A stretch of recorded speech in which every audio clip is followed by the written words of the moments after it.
Hi, I'm Sharon Renfro. I want you to take a look around where we are right now because it's just truly spectacular. It's amazing. It is, it's a remarkable place to be. And now, we'll get serious. Our hearts and minds at SharonRenfro.com believes that we must open our minds before we can actually open our heart to one another. An idea that is fundamental to an alternative way to understand the psychology of relationships. Now today's video is going to be about instinct and relationships. And I'm going to use the 3 steps of thinking to help us understand how instinct works in relationships, because it's actually pretty important. The first thing I'm going to do is I'm going to give a very brief definition of each step of thinking, followed by examples, so that you can begin to learn how to use thinking in your relationships for your relationship issues. Now, the first step of thinking is research, and that means that we gather pertinent and objective information. And the first thing I want to tell you about that is that, number 1, instinct is what we mean when we consider our gut and using our lizard brain to make relationship decisions. When you stop and think about using a lizard brain to make relationship decisions, it actually doesn't make much logical, good sense, but it's what we do. Number 2, we're born with these emotional instincts, and we use them to negotiate our relationships with our caretakers, and it ensures that our basic needs are met for individual survival. So we need that relationship, and we need to be an individual as well. Now, in Bowen Family Systems Theory, this is number 3, the term for instinct is actually emotion. So we use our emotional system, starting off life, to assess everything, absolutely everything that happens to us. And we continue that process throughout our entire lifetime. Number 4, because we depend on these emotional instincts for survival, these emotional instincts are assessed to be critically important to relationship success. So we just automatically assume that these have some importance and that we must use them in order to have successful relationships, which is actually not accurate. Number 5, because of this prescribed importance of these instincts or emotions, we fail to recognize and incorporate more adaptive strategies for our relationships as the brain actually matures so that we could add more adaptive strategies to our behaviors. So when our brain has reached the point where it's possible for us to use logic and to think, we actually don't learn to use that and to do that in our relationship system. It's really unfortunate, but that's what we're learning to do today. Now, the second step in thinking is reason, and that means that we're going to take the information that we've gathered to form a deep understanding based on how the information is interconnected.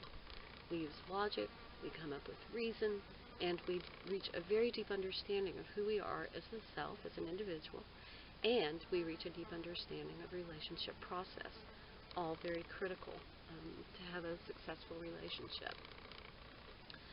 So we move from continually rediscovering the same information over and over again to being able to actually effectively determine adaptive strategies to effect change based on the well-being of the entire system.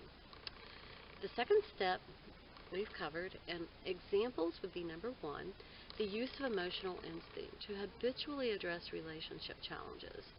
Means that relationship partners will have only strategies of conflict, fight, distance, flight, pretend camouflage, and or cut off, play dead, directed at them as supposed strategies to address relationship issues.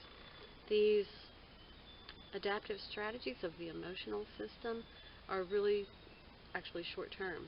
They don't look at long-term, and they don't consider anybody but the individual in the relationship system. So when somebody is directing conflict, distance, pretend, or cutoff at you, they actually aren't considering you. And it's not because they don't want to, it's because they simply can't. The emotional system cannot think about, consider anybody but the individual self. Number 2, now we can't apply whatever aha moments that may have occurred because these aha moments are viewed as specific to the current situation, and they don't understand the assessment that we're actually performing is not necessarily about right now. It's about the past and what we've learned. So we learn what is of threat to us, and we learn how to recognize it quickly because that's considered to be really important. We don't live in the type of physically dangerous environments that we did as early man when the emotional system evolved. But we're still using it. Now, number 3, the inability to form a view of an interrelationship, to see connections, prevents the formation of a systemic understanding that regulates the relationship.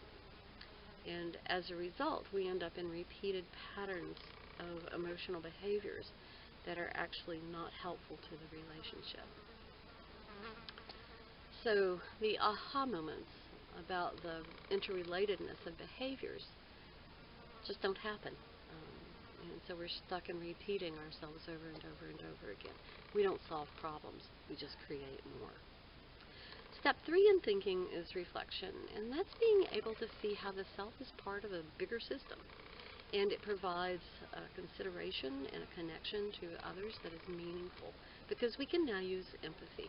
We can look into the future, we can see long-term consequences, we can make decisions not just about our individual safety, but we can make decisions now about the safety for ourselves and for the relationship system. Number 1, we need to recognize that it's necessary in entangled relationships with our parents that we begin to eventually let go of that entanglement so that we don't take the expectations of entanglement into our adult relationships and use instincts to manage our lives. Number 2, in order to relate in a manner that allows for long-term sustainable, meaningful connections with relationship partners, we must engage in a more mature assessment through thought. Really, really critically important. We must, number 2, stop conflict and distance and pretend and cut off as quickly as is possible and move more to a thoughtful perspective. And that means that we need to ask ourselves some questions. We, again, need to gather that information, reach some sort of an understanding, and then we need to, like, number 1, articulate what patterned behaviors are present and identify the issues of those pattern behaviors and try to find alternative solutions. Just asking the question begins to turn on our thinking, and that's really important.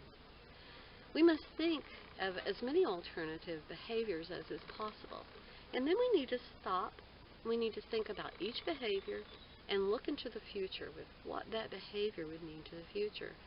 How would it impact our relationship partner? How would it impact us? What's the long-term outcome and consequences?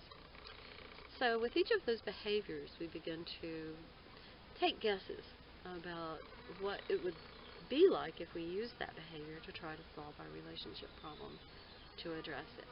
And that's reflection. Now, we must open our minds in order to be able to open our hearts to one another. That's the first thing that we have to do. Now, if these ideas have been beneficial to you, please like us so that others may find the help that they need. You can also find more information in detail at SharonRenfro.com or CastBox in our podcasts that are free. It's a free series, The Psychology of Relationships. So look it up under our Hearts and Minds, The Psychology of Relationships. And thank you so much for listening.